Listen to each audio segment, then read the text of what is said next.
Gospodin s vama. I s duhom tvojim. Čitanje Svetog Evanđelja po Mateju. Slava tebi, Gospodine.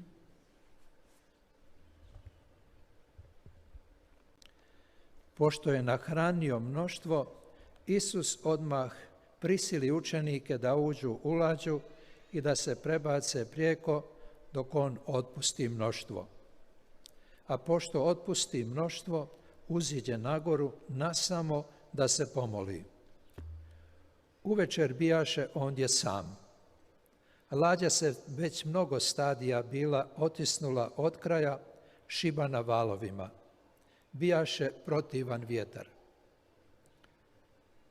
O 4. noćnoj straži dođe on k njima hodeći po moru. A učenici, ugledavši ga kako hodi po moru, prestrašeni, rekoše utvara. I od straha kriknuše. Isus im odmah progovori, hrabro samo, ja sam, ne bojte se. Petar prihvati i reče, Gospodine, ako si ti, zapovjedi mi da dođem k tebi po vodi. A on mu reče, dođi. I Petar siđe s lađe, te hodeći po vodi pođe k Isusu. Ali kad spazi vjetar, poplaši se, počne tonuti i krikne, Gospodine, spasi me. Isus odmah pruži ruku, dohvati ga i kaže mu, malovjerni, zašto si posumnjao? Kad uđoše u lađu, utihnu vjetar. A oni na lađi poklone mu se ničice govoreći, uistinu ti si Sin Božji. Riječ Gospodnja. Slava tebi, Kriste. 2020년 8월 9일 메주고리 본당비사 강론입니다.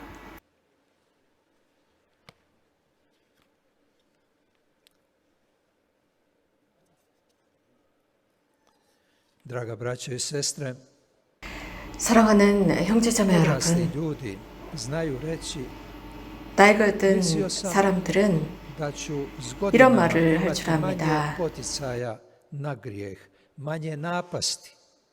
Umjesto toga imam ih više nego sam ih prije imao. 내가 처음보다는 나아질 줄 알았는데 지금은 더 심해졌네. Mislila sam da ću imati 라는 više 것입니다. strpljivosti 어린아이들이 kad 크면 djeca 클수록 odrastu. Međutim, 끈기가 sad sam 생깁니다. bio 끈기가 생기는데 지금은 그 끈기가 좀 사라졌다, 인내심이 사라졌다라고 생각합니다. 주님의 계명을 지키고 sad mi je sve 살아가는 teže i 듯하지만 teže. 시간이 지날수록 더 어려워집니다. Ako se osobno mogu naći u kojoj od gornjih skupina, onda evanđelje koje 이것은 smo upravo 오늘 čuli 복음 말씀에서도 그렇습니다. 특히 저에게 메시지를 전해주고 있습니다. 삶에서의 스토리. 이 삶의 스토리는 오늘 이 복음을 더 잘 이해하도록 만들어줍니다. Neki je mladić pošao na more. 어떤 청년이 Želio izučiti 여행을 zametiti 하기 전에 odmah. 바다를 보러 Vrijeme 갑니다. obuke 그래서 선원이 되고 싶었습니다. 그런데 이 바다에 해풍이 불자 그는 na vrh jarbola. Prva polovica dok se uspinjao išla je lagano. Mladić je imao svoj pogled usmjeren prema vrhu 그는 일단 jarbola, 배를 prema 탔습니다. cilju. 배를 탔는데 좀 괜찮은 듯 처음에는 괜찮았습니다. 그래서 괜찮은 것 같았습니다. 한 중간쯤 갔을 때 괜찮았습니다. 그런데 이 역풍이 불고 있는 그 바다를 보면서 그는 현기증이 일어났습니다. 그리고 그 배에서 떨어질 것 같았습니다. 그러자 어느 한 선원이, 즉 베테랑 선원이 그에게 이런 말을 했죠. Mladiću, usmjeri pogled 젊은이여, prema 위를 gore, prema 바라봐. cilju, 위를 prema nebu. 바라보면 현기증이 나지 않아. 배멀미가 없어. 라고 했습니다.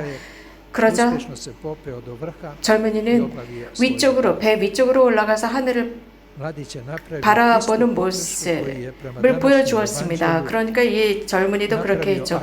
베드로, 오늘 복음의 베드로도 그렇습니다. 그는 하늘을 바라보아야 했습니다. 하늘, 예수님을 바라보던 그 시선이 이제 이 역풍이 불고 있는 바다를 바라보기 시작했습니다. 베드로는 예수님을 더 이상 바라보지 않았을 때 그 바다에서 일어나는 태풍, 역풍을 보고 나서는 떨어져, 즉 물로 빠져들어갔습니다. 우리들의 삶도 그렇습니다. 우리 그리스도인의 삶도 그렇습니다. 우리가 그리스도를 바라보면서 살아갈 때 여러 많은 일들이 일어나더라도 우리는 넘어지지 않습니다. 더욱 굳건해집니다. 그런데 그런 순간에 우리들은 유혹을 받고 다른 부분을 바라보기 시작할 때 우리들은 균형을 잃습니다. U knjizi Okus novoga vina, The Taste of New Wine, pisac opisuje događaj koji mu je 어떤 저자는 자신의 삶을 완전히 바꾼 스토리에 관해서 기록하고 있습니다. 여름이 되었을 때 대학 1학년을 마친 여름이었다고 합니다. 그날 밤 이 젊은 대학생은 교통사고를 당해서 심하게 중상을 입습니다. 그 도로 곁에는 한 30분 정도 앰뷸런스가 올 때까지 거기에 그대로 누워 있어야 했습니다. 그는 의식은 있었지만 중상을 당했습니다. 그는 기도하기 시작했어요. 혼자 기도하고 있었습니다. 그날 밤 그 거리 도로에서 기도하고 있을 때 굉장히 큰 평화를 느꼈다고 합니다. 그리고 그는 이런 생각을 했다고 전하고 있습니다. 내가 이제서야 이 엄청난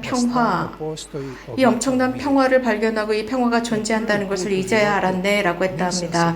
내가 지금까지 살아가면서 이 죽음에 대한 두려움만 가지고 살았는데 이렇게 위대한 평화가 존재하다니. 그러면서 이 작가는 이렇게 쓰고 있습니다. 내가 지금 죽는다 할지라도 이렇게 위대한 평화가 존재한다는 것을 알고 있는 상태로 죽는다는 것은 큰 행복이다 라고 생각을 했답니다. 실제적으로 계시는 분, 존재하시는 예수님의 현존을 그는 확인했던 것입니다. 그 순간 당시에 대학생이었던 이 작가는 그에게 중요했던 모든 것들이 무엇인지를 그제서야 깨닫게 되었다고 했습니다. 그리고 나서는 이제 치료를 받고 나서 대학으로 들어갑니다. 그리고 대학생 회장이 됩니다. 학생 대표가 되고 그리고 일상으로 돌아갑니다. 직업, 여러 가지 일들을 하고 여러 가지 활동을 하면서 자신이 죽음 직전에 그날 도로 위에서 만났던 절대적인 평화의 예수님을 잊어버리게 됩니다. 대학을 마치고 직장을 찾습니다. 좋은 직장이었습니다. 괜찮은 직장이었죠. 그래서 인간적으로 이런 표현을 합니다. 편안한 안락한 삶을 살아가기 위한 모든 것은 다 갖추고 있었지만 무엇인가가 결핍되어 있다고 했습니다. 자신이 꿈꾸던 그 평화, 그 기쁨이 결핍되어 있다는 것을 깨달았답니다.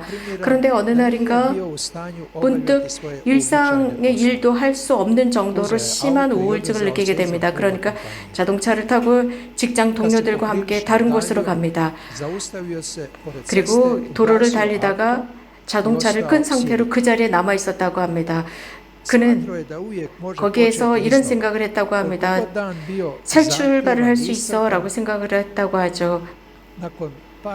그날 하루 온종일 친구들과 함께 지내고 술을 마시고 그리고 나서 새로운 삶을 살아야지라고는 생각을 했답니다. 그러나 그날만은 그렇게 할 수가 없었다고 했습니다. 그는 자동차를 타고 앉아서 하늘을 바라보면서 주님, 저에게 당신이 필요한 것이 있다면 모두 다 가져가십시오. 농담이 아닙니다. 다 당신이 가져가십시오. 라고 크게 소리를 질렀다고 해요. 그 순간 이 작가는 이렇게 증언하고 있습니다. 바로 그 순간 그날 자신의 삶 안에 정말 단 한 번도 버릴 수가 없었던 무엇인가가 들어왔다고 했습니다. 자신의 인생에서 꼭 지키고 싶은 것이 들어왔다고 했습니다. 무엇인가 스펙타클한 어떤 대단한 광경, 대단한 어떤 것이 들어온 것도 아니었고 태풍이 불거나 회오리가 불거나 어떤 신비로운 어떤 일도 일어나지 않았다고 했습니다. 단지 정말 하나님께서 우리들에게 무엇을 원하시는지 그것이 분명히 자신 안에 들어왔다고 했습니다. 우리들의 시간, 우리들의 돈, 우리들의 여유로운 생활 그것을 원하시는 것이 아니라 단지 우리들의 뜻, 우리들의 원의만을 원하신다는 것입니다. 우리들의 원의가 그분의 원의와 일치하는 것입니다. 그렇게 될 때 우리들의 삶은 지금까지 알지 못했던 미지의 세계로 그분께서 이끌어 가십니다. 이것이 새로운 탄생입니다. 이 작가는 다시 한번 하늘을 바라보았습니다. 즉 예수님을 바라보았습니다. 그 순간 이 작가가 발견한 것은 바로 자기가 죽음 직전에 발견했던 그 절대적인 평화였습니다. 교통사고를 당해서 그 도로에 누워 있었을 때 예수님 평화였습니다. 우리들도 가끔씩은 이 작가가 말하는 이러한 경험을 해본 적이 있습니다. 우리들의 삶 안에 존재하는 것이 있다면 우리들이 느꼈던 것들, 즉 주님의 현존입니다. 그리고 우리들의 인생은 우리들을 다른 곳으로 이리저리 끌고 다니죠. 그러면서 바로 그런 것들을 잊어버리곤 합니다. 다른 현실 속으로 들어갑니다. 예수님을 잊어버리는 것입니다. 다른 가치를 지니고 살아가면서 균형을 잃게 되는 것입니다. 바로 그 평화를 잃어버리는 것입니다. 그 순간까지 가졌던 평화를 잊어버리고 이리저리 방황하면서 살아갑니다. 하지만 인간은 그렇게는 살아갈 수가 없습니다. 오늘 복음은 우리들에게 신실하게 우리들의 인생을 되돌아보라는 초대입니다. 우리가 삶 안에서 기쁨을 느끼지 못합니까? 영적인 평화를 누리지 못합니까? 전에는 있었지만 지금 그게 사라졌습니까? 그렇다면 우리들의 시선이 어디에 가 있는지 보아야 할 일입니다. 우리들의 시선이 정말 하느님을 향해 있는지 보아야 할 일입니다. 이 인생이라는 풍파, 세파 속에서 우리들의 시선은 곳곳으로 흩어져 있습니다. 오늘 복음 다시 한번 우리들에게 예수님께 방향을 설정하도록 초대하고 있습니다. 베드로를 통해서입니다. 베드로는 주님, 저를 구해주소서라고 외쳤습니다. 오늘 복음적인 초대를 받아들인다면 우리도 베드로가 경험한 그것을 경험할 수 있게 됩니다. 예수님의 사랑으로 손을 내밀어서 물속으로 빠져드는 그를 끌어내십니다. 우리들을 도와주기 위해서 손을 내미십니다. 이것이 바로 베드로가 한 경험입니다.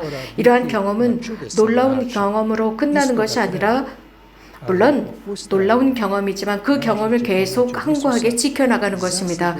즉 주님께서 우리들을 이렇게 도와주신다는 경험을 가지고 살아가는 것입니다. 그럼으로써 그 베드로 사도가 주님, 당신은 참으로 하느님의 아들이십니다. 이것은 베드로뿐만이 아니라 그 배에 타고 있었던 예수님의 제자들이 그렇게 고백을 합니다. 이것은 고백이라기보다 하나의 기도입니다. 주님, 당신께서 도로 위에 교통사고를 당해서 그 도로 위에 널브러져 있었던 청년을 당신은 찾으셨습니다. 그리고 그에게 속삭이셨습니다. 평화를 속삭여 주셨습니다. 그리고 바오로는 당신을 알았습니다. 빛을 통해서 알았습니다. 다마스코에서 가장 오랜 여정 속에 당신을 빛으로 만났습니다. 사도 베드로는 이러한 역풍, 바다의 역풍 속에서 당신을 알아보았습니다. 주님, 저희들을 도와주셔서 저희들 또한 다시 한번 당신의 현존을 경험할 수 있도록 우리들의 삶 안에서 경험할 수 있도록 해주소서. 아멘.